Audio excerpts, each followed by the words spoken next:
نوکه دیاردک بربلاف بوید نواچکدارن داعش دا که خوکوژن وان به ترومبیل قستا چپرین هیزن پیشمرگی دکن و ابتنه کمرکا دایر تیج کرست تی انتی بخو و گردن بوی چنده خوب هیزن پیشمرگی و بتقینن.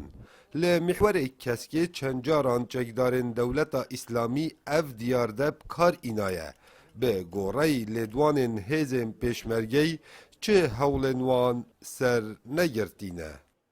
هزوان جلك داكتي جار بوانا جار بيكو او اندحارية سيارة او اكو ناجي هنا سنجرت پیشمرگا فيكو في هولدن وكو تاك يعني شخص وجا سودش ورزه زاسان سودش مجو تمام مجو ورگرید دجوارتر مش ویگو یعنی چه این هات تصون نماینه دست واندا یا ماور سر انتحاری هایت ماین برینگی نه وقتی هاتن انتحاری هاتن مروف هاتن ویگو نه مروف تنه دیتن به سلاح یعنی بس انتحاری دیتن دخو پاقینتن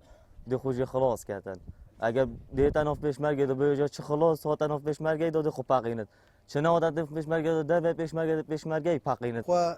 مروف انتحاریتن خو انتحاریتن تن سنجره پیشمرگی او جبری نشین سنگری بین پیشمرگه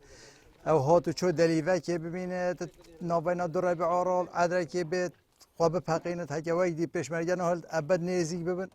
جمال سیاری برپرس هیزا مرنه و شارازای مین و تقمنیان وصا دیار کتن که اف دیار دا خوکوشن چکدارن داعش به ریکن پیاده قستا هیزن پیشمرگی دکن چه سرکفتم دست خواه نه اینایه برو واجی و چنده ابتن خوکوژن وان گیان خواه جدست دن وكا الشرازة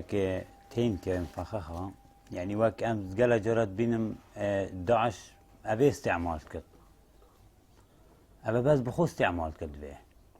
يعني ما قال جرديتي يعني نجه هندي سنجرت پیشمرگی خوبه پقاندی و اغلبش جی پیشمرگت پقیند نکه يعني قالك يا سهل بيدا پیشمرگا دف ما پیشمرگا سهل بي بو پقینا به كانتحاري بيدخل نكا ربيعه که بپقیند اشيانت وان همینو که 85 صده تا نوتو 5 صده از اكيدم يعني بارابتره اون برای خدای انتحاریا